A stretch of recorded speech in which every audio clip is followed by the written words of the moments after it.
Bueno, voy a intentar abreviar otra vez, porque creo que me toca a mí abreviar siempre. Nos queda solamente la repercusión inmunológica, pero es tarde y yo quiero que vosotros participéis. Entonces, para hablar del sistema inmune a no profesionales es francamente muy complicado. El sistema inmunológico es para todos vosotros el sistema de las defensas y yo solamente quiero partir de un análisis de sangre normal y corriente. Todos sabéis haceros un análisis de sangre y habéis visto un análisis de sangre, ¿verdad que sí? Y todos habéis leído cuando tenéis leucocitos, linfocitos, neutrófilos, os habéis entretenido en eso, ¿verdad que sí? Bueno, pues esas son las células del sistema inmunológico, que son elementos esenciales en nuestras defensas. Algunas de ellas tienen sus matices. Los linfocitos, muy simplemente, pueden ser T y B y evolucionar los B a células plasmáticas. Los monocitos en los tejidos pues, están vinculados a los macrófagos, los basófilos en los tejidos a los mastocitos. Pero ahí están, en vuestros análisis de sangre, los elementos celulares esenciales del sistema inmunológico. Otros componentes. Esto es muy complejo. El sistema inmunológico consta de múltiples componentes en frágil equilibrio. Hay sustancias que permiten conectar a las células entre sí y comunicarse. Hay receptores para poder coger esos mensajes que vamos recibiendo.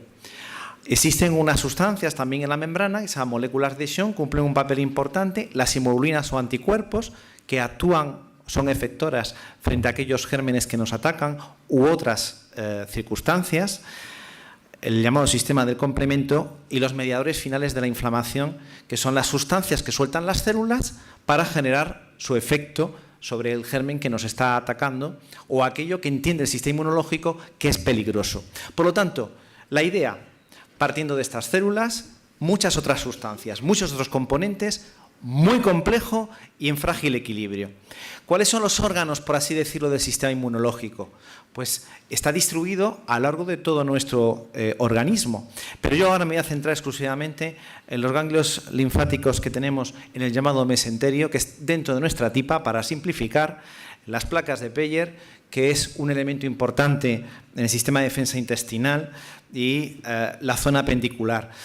Hablamos de un sistema de defensa de linfocitos que está precisamente focalizado en esos ganglios, en esos folículos y en esas placas de Peyer. ¿Y por qué hablo del linfocito tanto? Porque el linfocito es el cerebro del sistema inmunológico. Es el que coordina toda la jugada. Entonces, las disfunciones del linfocito son esenciales para entender las disfunciones del sistema inmunológico. En las situaciones de disbiosis, aquí tenemos un bonito linfocito tranquilo, se produce una estimulación del linfocito y esto es crítico a la hora del desarrollo o la vínculo posible de ciertas patologías inmunológicas con la disbiosis. Me salto este esquema, que es muy bonito, simplemente poneros aquí estas T's en amarillo que están con un circulito rojo, que son el famoso linfocito T, que es el que coordina la jugada. No creo que tampoco tengamos que entrar en mucho detalle, pero aquí sí quiero llamar la atención en lo siguiente. Cuando somos muy pequeñitos y estamos rodeados de muchos gérmenes, ese sistema y ese linfocito aprende a reconocer lo que es extraño y peligroso y lo que no. Y aprende a reconocer que esas bacterias de esa microbiota que os he explicado anteriormente se ha conformado en los primeros meses y años de vida, es buena, no hay que atacarla. Está ahí cumpliendo un papel, se adapta, hay un proceso adaptativo en los primeros momentos de nuestra vida.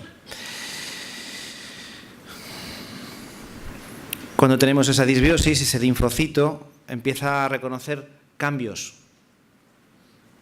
y ese linfocito reacciona. Dice, esto es extraño, esto no es normal, ¿qué está pasando aquí? Por eso se activa y primero acude a la mucosa intestinal y tenemos procesos microinflamatorios de la mucosa, que es un principio de un continuo que puede ir más allá, que llega en un extremo final a los procesos inflamatorios intestinales. Normalmente el paciente de los llamados cuadros funcionales tiene microinflamación, nada más. Pero es cierto que ya el linfocito ha detectado los cambios que os estoy diciendo y se ha puesto activo. Ese linfocito tiende a equivocarse. Se equivoca y lleva a nuestro sistema inmunológico a cometer errores. ¿Y cuáles son los principales errores de ese sistema inmunológico? Primero, atacar cosas inofensivas de nuestro entorno. Eso es la alergia, la hipersensibilidad. Segundo, atacarnos, como ha dicho antes el doctor Rodríguez, a nosotros mismos. Eso es autoinmunidad. Y finalmente, no ser capaz de cumplir adecuadamente la función para la que está pensada, que eso es pérdida de competencia inmunológica. Cuadros relacionados con la hipersensibilidad, con la alergia, múltiples. Alergias ambientales, alergias alimentarias, anisakis, etcétera, etcétera. Otros, como por ejemplo cuadros donde la alergia participa, entre comillas, sobre todo mediadas por ciertas células que veis en vuestros análisis, llamados eosinófilos, como pueden ser asmas bronquiales, rinosinusitis o esofagitis eosinofílicas. No es el único mecanismo, evidentemente, antes se ha mencionado la permeabilidad que permite el paso de alergenos, es un elemento crítico muy importante, esto es mucho más complejo, lo intento hacer lo más elemental, lo más sencillo. ¿Qué procesos autoinmunes que os puedan sonar así como conocidos? El síndrome seco o el síndrome de Sjögren, tengo muchos pacientes en la consulta, la artritis reumatoide, las llamadas colagenosis, el más conocido es el lupus, las enfermedades que ya se han convencionado tiroideas autoinmunes, las gastritis atróficas, etcétera, etcétera. Enfermedades autoinmunes hay múltiples. Hay múltiples. El etcétera que viene aquí es infinito. Antes el doctor López Rueda nos ha ilustrado de un nuevo concepto, de una nueva visión del SIBO como enfermedad autoinmune también. La autoinmunidad está también incluso en esa urticaria crónica de la que hablé esta mañana a primera hora. La inmunodepresión pues propicia que tengamos procesos infecciosos recurrentes, evidentemente. Pero no se trata solamente de eso. Me he perdido parte de la charla, perdóname, antes Lola, porque tenía que atender a un medio de comunicación, pero hay una cosa que quiero que os quede la idea. Las alteraciones de la microbiota intestinal condicionan alteraciones en el conjunto de las microbiotas.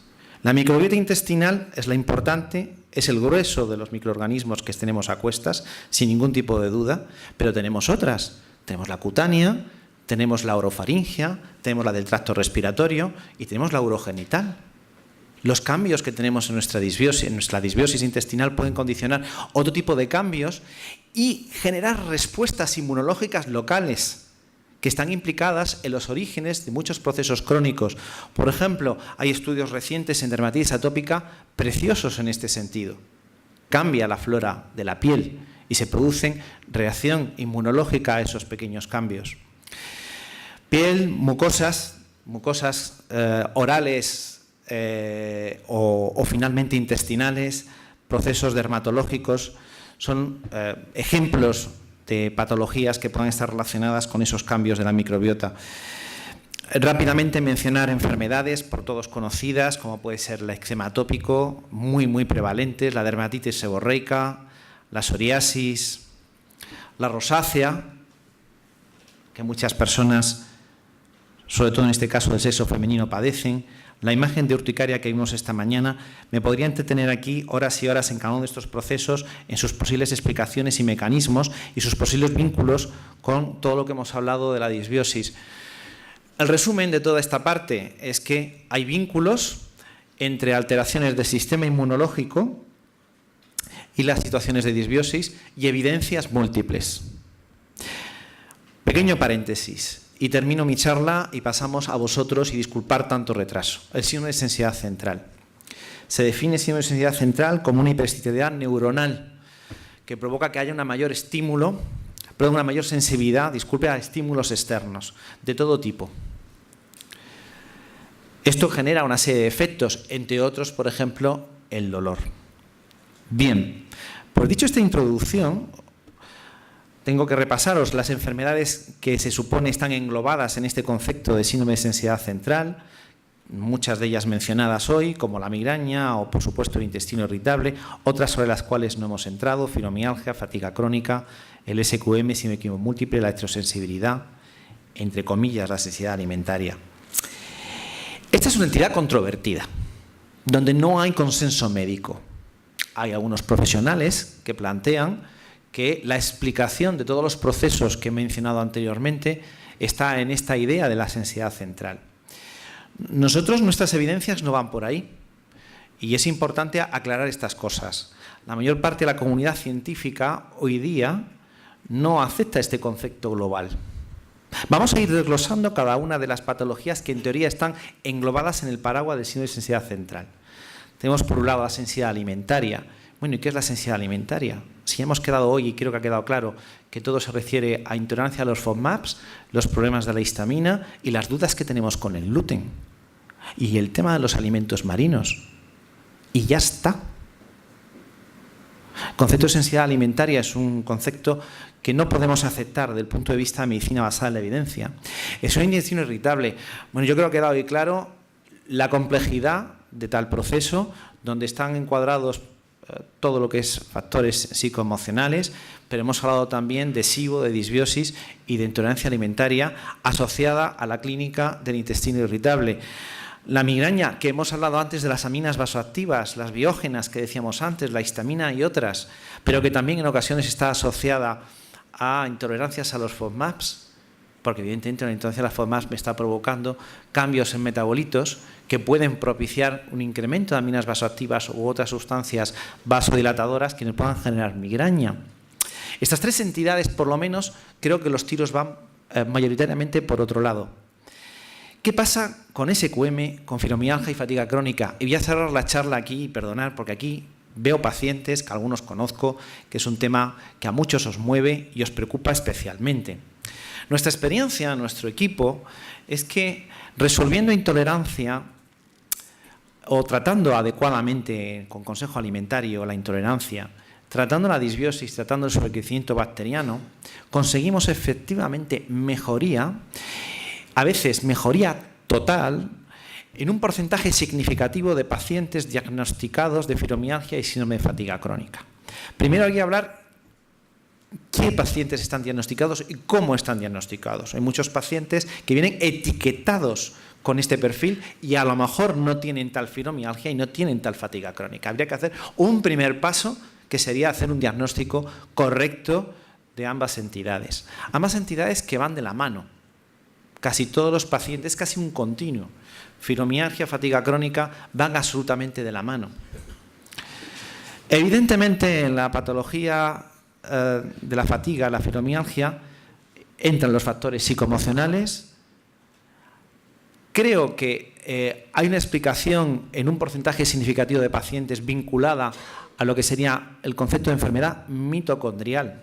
Si recordáis mi primera diapositiva, venían unos dibujitos y hablaban de la mitocondria. Bueno, la mitocondria es una parte de la célula que se encarga de generar energía.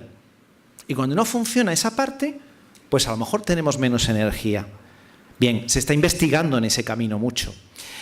Y luego el famoso tema de las infecciones latentes, sobre todo importante, la borrelia asociada a picaduras de garrapata o los virus lentos. Sobre todo el Epstein-Barr. Yo sinceramente creo que todavía está todo por hacer en fibromialgia y fatiga crónica, pero que el primer punto sería diagnóstico correcto, primer punto, evaluación de toda la parte relacionada con alimentación, microbiota, disbiosis, SIBO, intolerancia. Hay que hacerla sin ningún tipo de duda en todos los pacientes. Evaluar y hacer despistaje de infecciones latentes, de enfermedad mitocondrial. Por supuesto, hacer despistaje de patologías. ¿Cuántos pacientes hipotiroideos subclínicos están en una situación de fatiga? Por poner un ejemplo. Hacer un despistaje de todas las enfermedades crónicas que pueden dar una sintomatología parecida. Nosotros estamos abordando de una manera multidisciplinar en nuestra unidad todo esto con profesionales que no están aquí en este estrado y que debieran estar, como la doctora Navarro, como la doctora Ciacero, por muchos conocida, que son personas expertas en el manejo de estas patologías. El síndrome químico múltiple y la electrosensibilidad igualmente son dos procesos que van de la mano. Y hablaba hace poco con la doctora Navarro, que yo considero una de las personas más expertas en España y que afortunadamente se incorpora ahora a nuestro equipo, que se podrían definir dos perfiles de pacientes con SQM. Los pacientes que su problema nace de una exposición concreta, una, entre comillas, intoxicación a un químico, el que se ha expuesto, por ejemplo, a una producto raticida o similar en su trabajo o un insecticida en su trabajo, o pacientes que están vinculados y encuadrados en el contexto de fibromialgia, fatiga crónica, disbiosis, etcétera, etcétera. Serían los dos grandes perfiles. Y cada uno tiene su orientación y tratamiento diferenciado. Termino con esto. Estos son un poco datos propios, estadísticas de nuestra unidad hasta el año 2017, de relación de pacientes con problemas de intolerancia alimentaria y disbiosis con otras patologías. Llama la atención, por ejemplo, el índice de pacientes con alergias ambientales, casi el 60%, cuando se estima que en la población general está en torno al 25% nada más. Y con otras muchas patologías, hemos hablado antes de la urticaria crónica, el porcentaje triplica al porcentaje de la población general.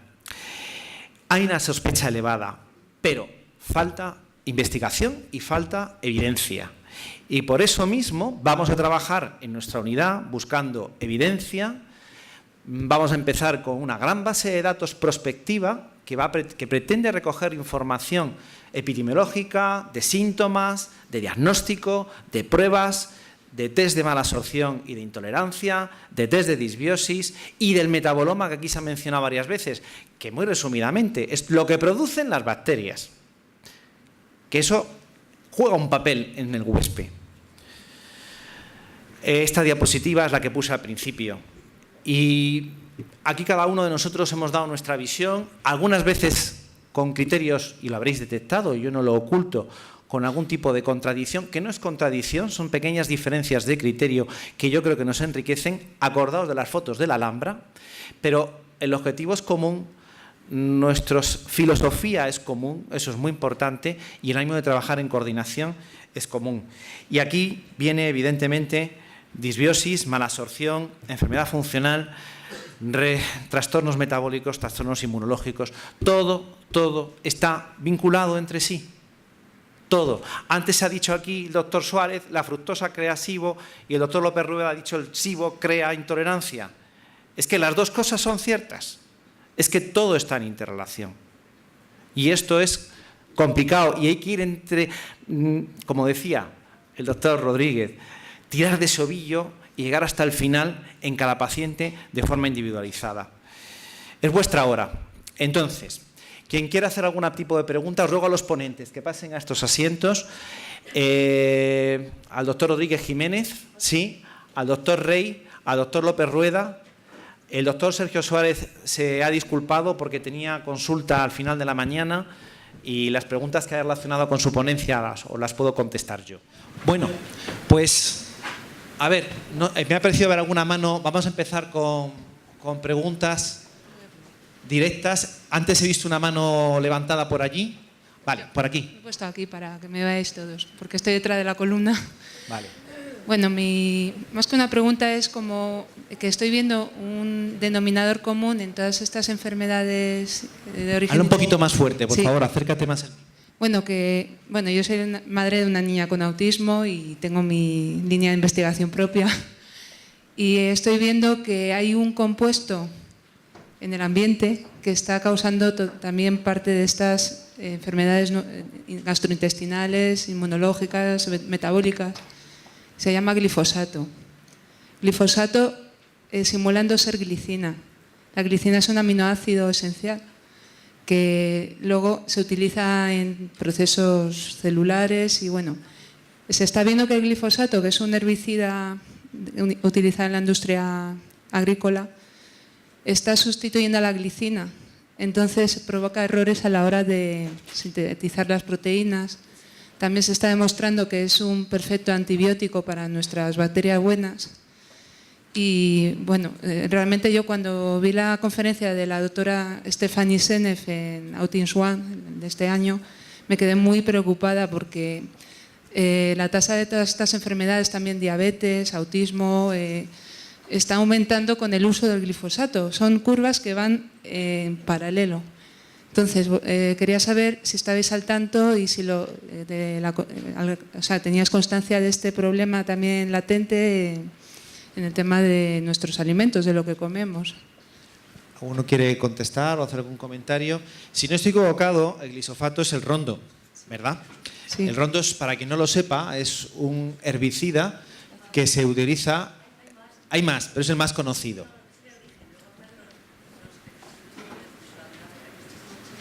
Sí, bueno, pero por decirlo por el nombre más conocido o popularmente, simplemente, ya sé que... Vale, de acuerdo, no lo discuto. Bueno, simplemente era por identificar.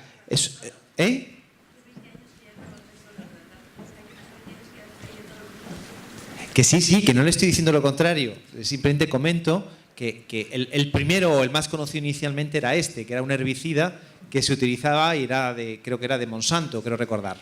Bien, perfecto, yo no se lo discuto. A ver, yo conozco la existencia del problema, pero no tengo ningún tipo de experiencia y soy muy sincero respecto al tema. Sé que están, sé que hay controversias respecto a ellos, sé que la Unión Europea, creo que recientemente, había prorrogado los permisos para poder utilizar estos herbicidas y que había generado cierta polémica en ciertos vínculos, en ciertos foros. Esa es la información que tengo. No lo manejamos, no soy experto y no sé si alguno sabe algo o quiere añadir algo más respecto a este tema. Y siento no poder ayudarte más, es una cosa muy específica, pero sí lo conozco. Perfecto. Perfecto. Lo tenemos en cuenta. Hola, buenos días. Sí, si te quieres acercar mejor, para localizarte, fenomenal. Hola. Bueno, muchas gracias, me ha parecido muy interesante. Yo soy paciente del doctor Vigaray y aparte, bueno, pues también a personas de mi familia. El tema, me quiero centrar en eso que decía el doctor Vigaray de evidencias, de tener evidencias. Yo a lo largo de toda la exposición me he estado acordando de las personas con enfermedades mentales que precisan, y epilepsia y demás, que precisan medicaciones muy fuertes, que hasta qué punto alteran, si hay evidencias de esto, todo en la desbiosis, que encima, diríamos, estamos intentando controlar, se está intentando controlar sus disconductas, sus alteraciones, pero si se da una desbiosis, una inflamación, como están diciendo a nivel de todo el bioma, lo que estamos haciendo es una relación, se está dando una relación circular, o sea, damos medicamentos, psicofármacos para disminuir toda la sintomatología neurológica o psíquica o psiquiátrica, pero a la vez hay más permeabilidad, con lo cual no estamos arreglando todo el tema de base del bioma. Y si los probióticos en este caso, que no se consideran, sí se consideran por los antibióticos, pero creo que para nada para el tema de los psicofármacos sería una buena respuesta. Paso, doctora de la Puerta. Es verdad que determinados fármacos determinan modificaciones en el patrón de la microbiota, pero los psicofármacos no son especialmente lesivos. Lo que sí que tienes toda la razón en el círculo, alteración neuropsiquiátrica con la disbiosis. ¿Por qué? Porque en un contexto de disbiosis, inflamación de bajo grado, se produce, por una parte, un bloqueo en la producción de neurotransmisores a nivel del sistema nervioso entérico, los neurotransmisores que produce el intestino, y por otra parte se produce un bloqueo funcional en los receptores que tienen que poner en marcha la señal de neurotransmisores que se han generado a nivel del sistema nervioso central.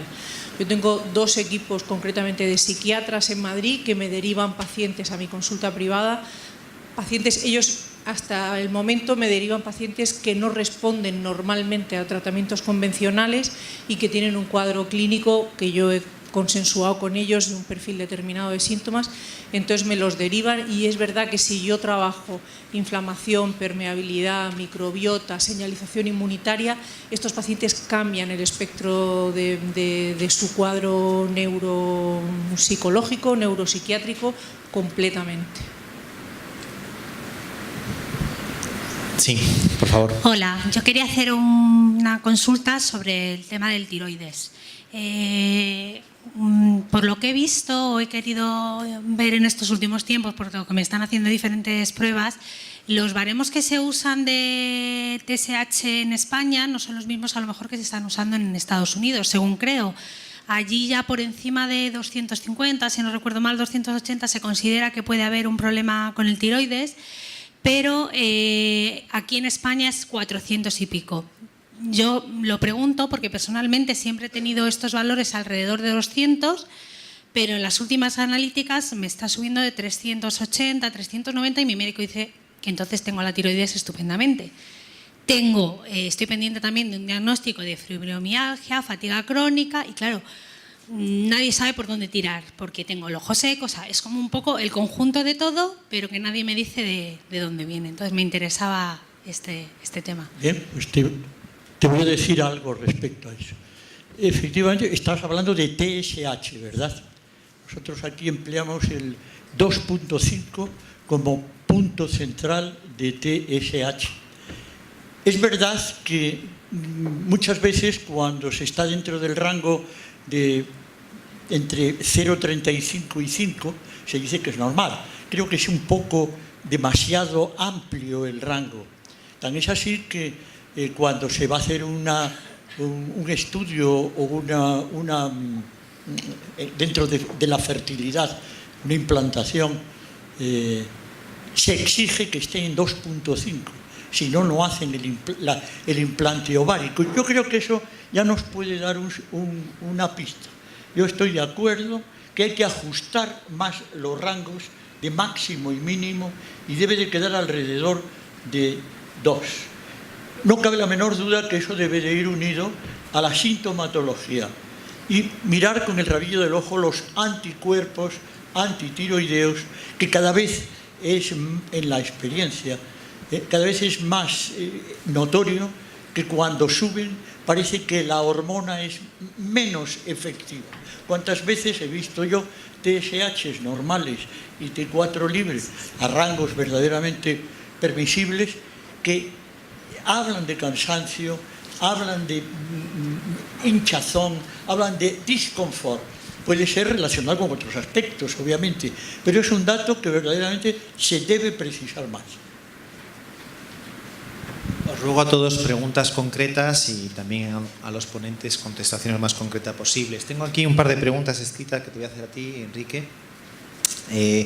Vamos a ver, por un lado me están preguntando respecto a tratamientos probióticos combinados con la terapia del Helicobacter pylori, ¿vale? En pacientes que no hay ninguna información de disbiosis, simplemente qué probióticos se recomienda. Tengo una pregunta respecto a tratamiento también de permeabilidad intestinal, opciones que se puedan ofrecer. Y aunque me están preguntando aquí en materia fecal por el autismo en concreto, quiero saber tu opinión respecto a los trasplantes fecales, un poco una visión global que no hemos hablado en las ponencias. Bueno, muy breve, José.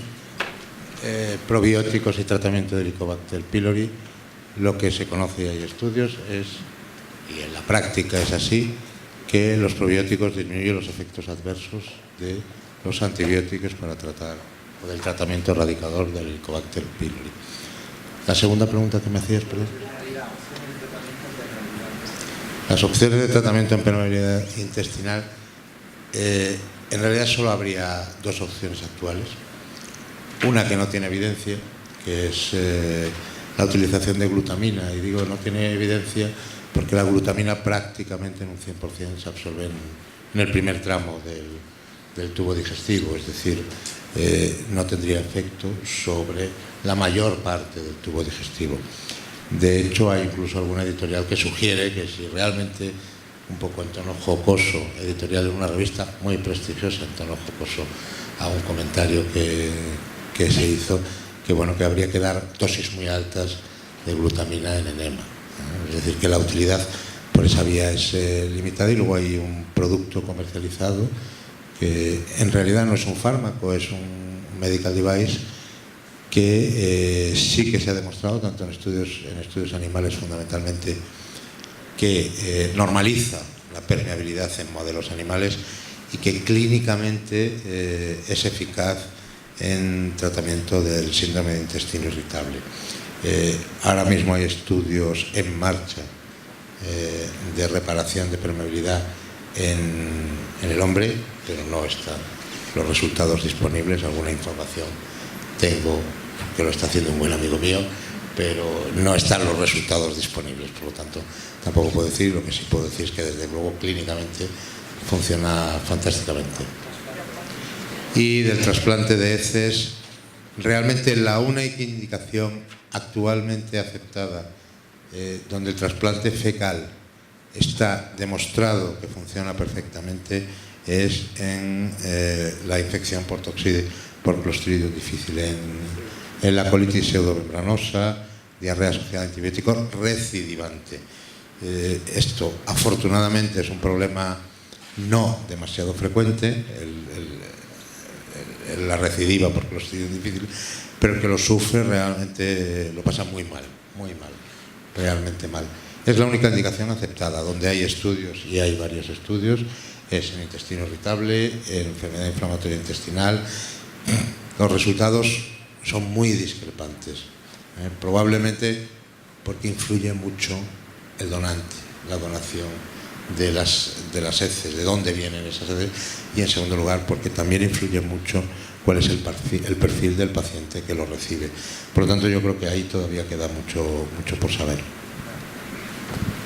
Si alguien respecto al trasplante de los ponentes quiere añadir algo más, no. Vamos a ver, yo sobre la glutamina, la experiencia que tengo es que yo no creo en ella. Ahí he escrito todo lo que ustedes quieran y yo he utilizado glutamina a alta dosis de 10 miligramos, de 30 miligramos repartidos en 3 veces al día. Es decir, yo he dado hasta 30 gramos de glutamina. Yo no he visto ningún efecto.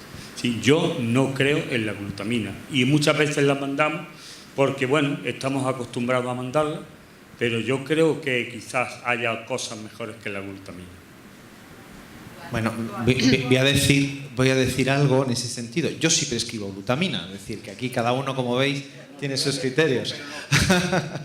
Yo sí prescribo y yo sí tengo un feedback más positivo que el tuyo, en mi caso. Que yo sí tengo una sensación más positiva respecto a beneficio. Pero bueno, evidentemente, luego no hay enfermedades, como siempre hay pacientes, ¿no? Y las respuestas son individuales. Hay que distinguir dos cosas. Uno, el efecto tópico o local que se presupone en la glutamina sobre permeabilidad, y otro, el efecto sistémico que pueda tener. Si yo doy glutamina, la dosis que sea, lo que sí sé positivamente es que la glutamina se absorbe en duodeno, prácticamente toda. Por lo tanto, que tenga efectos sistémicos no hay ningún, pero lo que no se puede es intentar pensar que la glutamina va a tener un efecto en yeyuno, porque es que no llega. Puede llegar vía sistémica, pero no directamente por la glutamina. Yo creo que es una aclaración muy oportuna.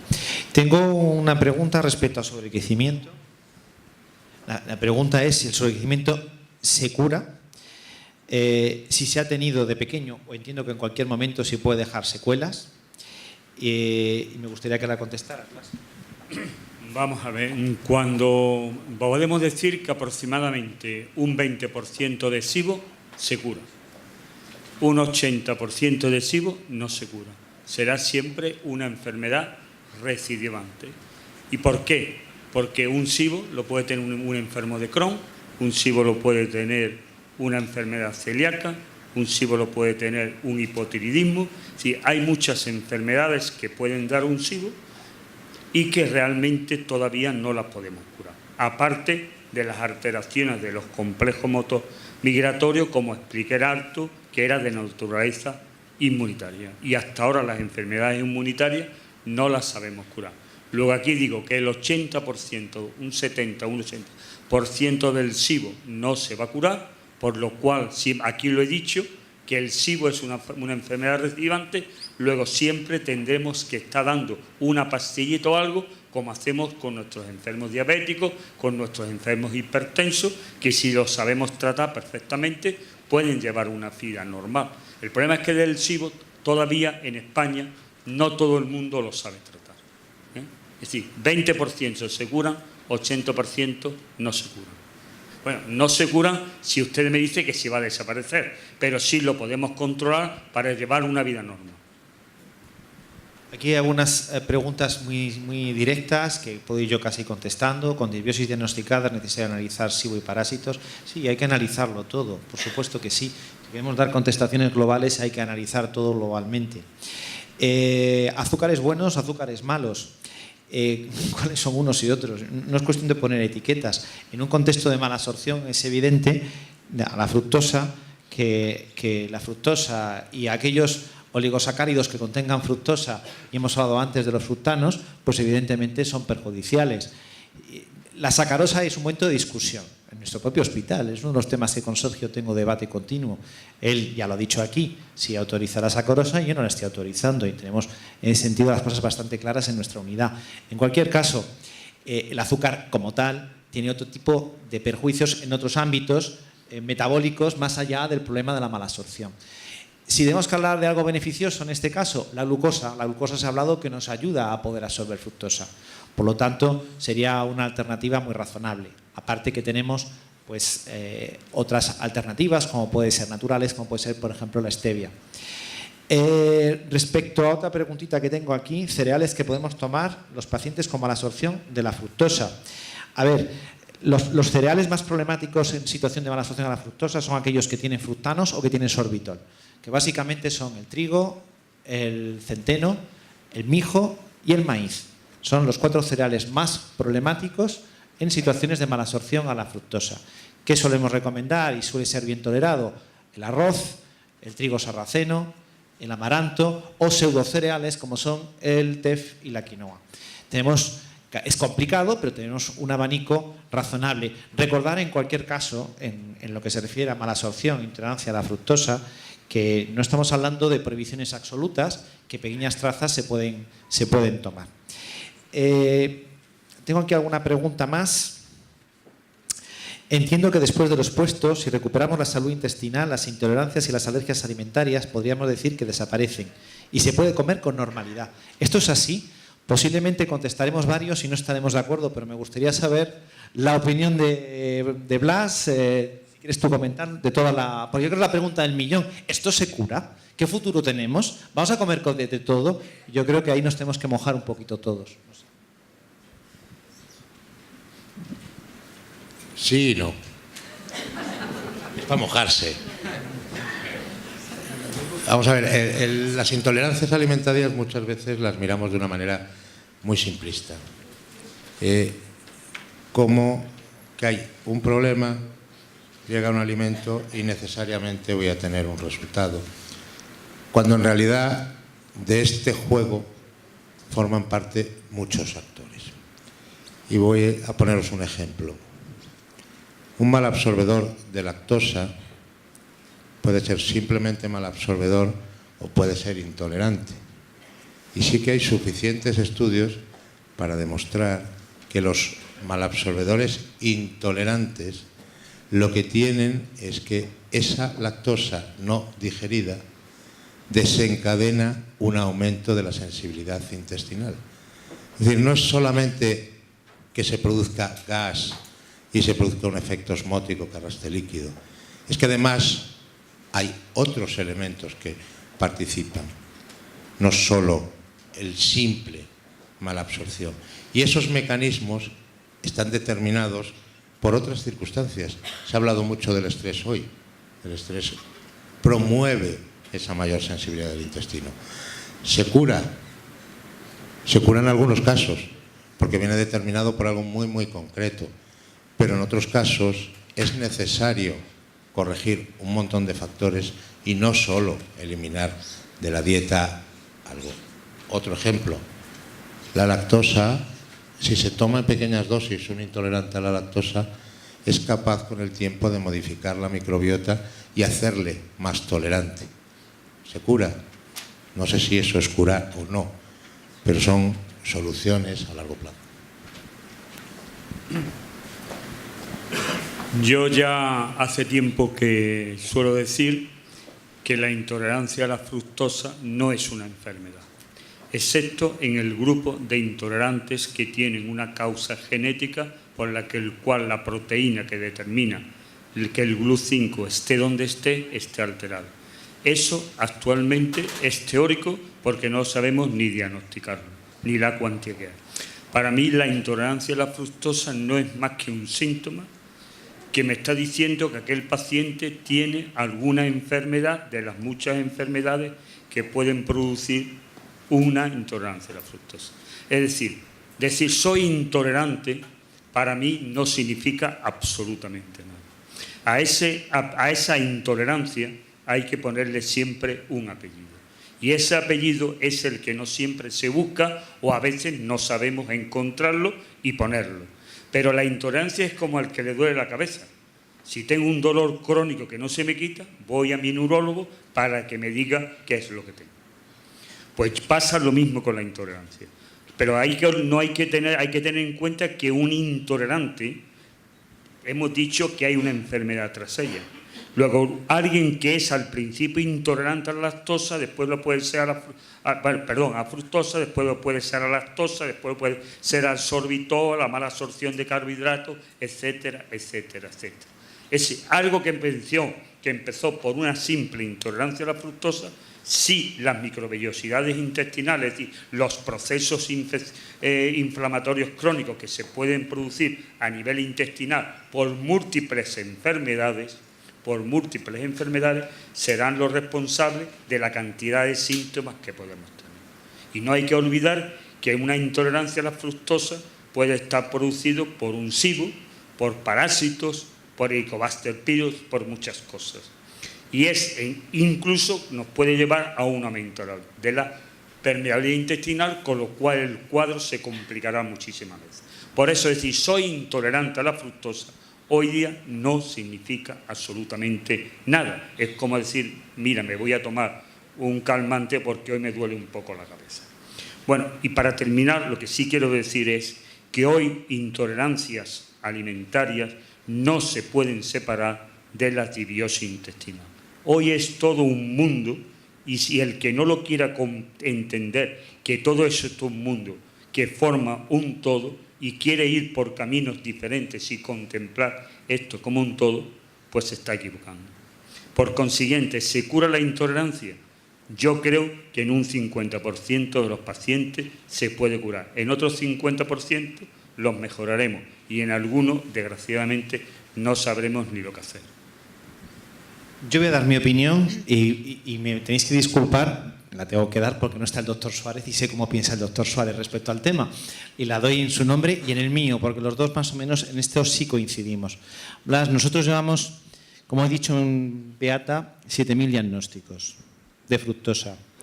No hemos encontrado un paciente con un diagnóstico de intolerancia a la fructosa, donde además hayamos tenido en cuenta, como tú muy bien dices, ahí coincidimos todos, disbiosis y SIBO, y se haya tratado adecuadamente y haya mejorado esa disbiosis y se haya resuelto su SIBO, que después pueda tolerar fructosa. Mejora el margen de tolerancia, porque hay que entender en nuestro criterio que es una cuestión de caudal, de cantidades, de saturación.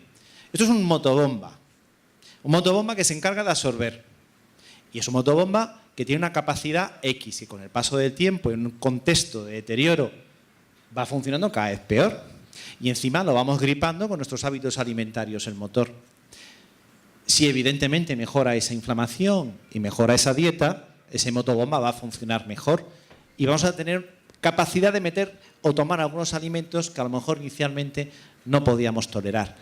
Pero algunos de ellos críticos, como puede ser el famoso ajo y cebolla que hemos mencionado antes, yo todavía personalmente, con todo resuelto, no he conocido un paciente que después los haya podido tolerar.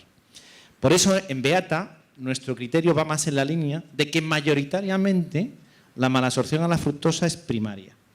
Pero estoy de acuerdo contigo, esto hay que verlo en un contexto global donde no solamente es malabsorción, sino también es alteración de microbiota. No se puede entender de otra manera.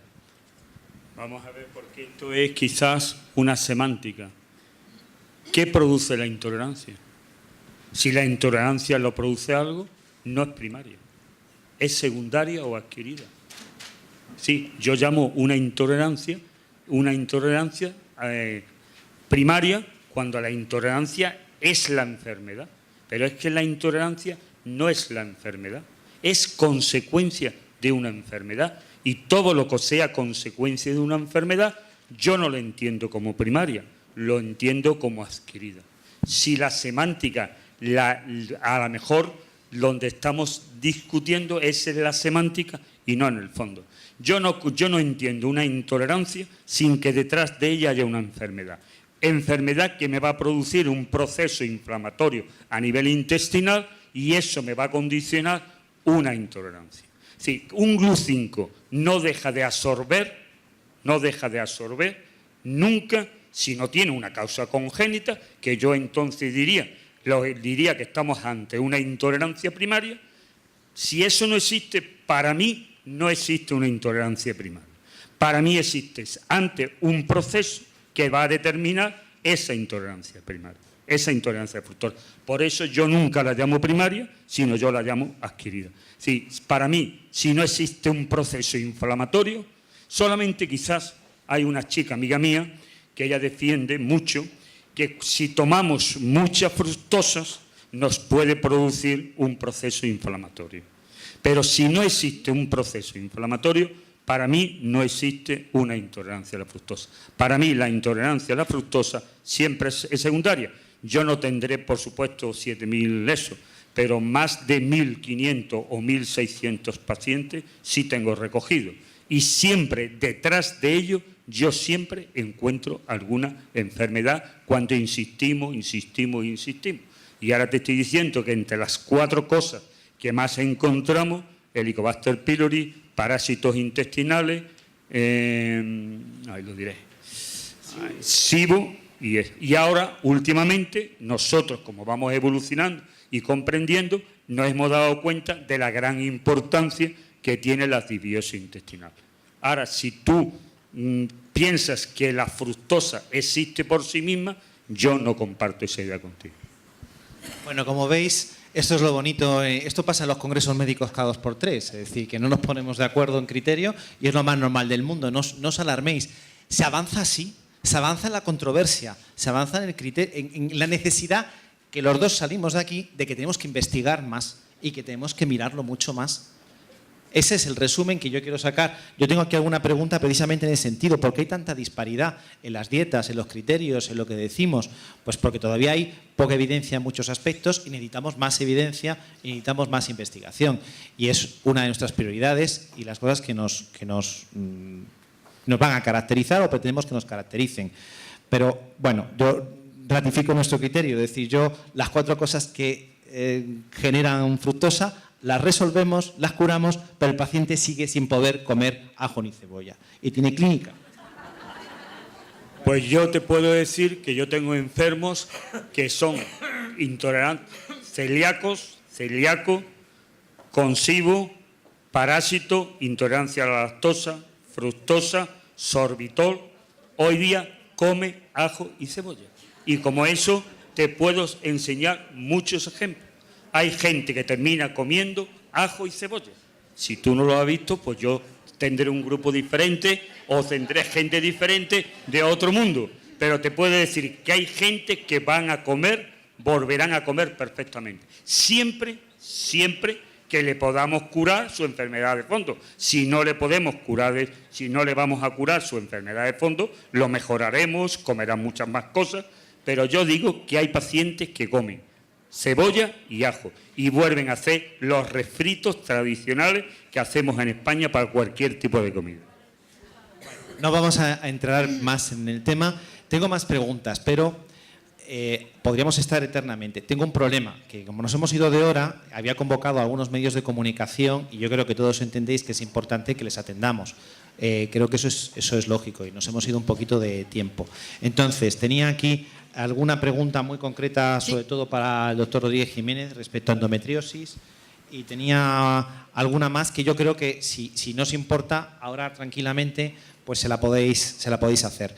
Teníamos previsto una diapositiva muy breve de presentación del grupo, de la asociación, que eso es importante cara a los medios de comunicación que estén presentes, no sé si son muchos o pocos, pero los que sean, y yo respecto a la unidad también un par de diapositivas.